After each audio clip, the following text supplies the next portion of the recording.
মানুষ যখন কিছু পায় তখন বোঝে না যে তারা কি পেয়েছে, কিন্তু যখন কিছু হারিয়ে ফেলে তখন সে বোঝে সে কি হারিয়েছে। জীবনে কিছু কিছু প্রশ্ন থাকে যার উত্তর কখনো মেলে না।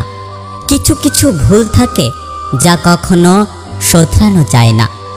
আর কিছু কিছু কষ্ট থাকে যা কখনো কাউকে বলা যায় না। 100টা ভুল করার জন্য কেউ কাউকে ছেড়ে যায় না, ছেড়ে যায় একটা ভুল 100 বার করার জন্য।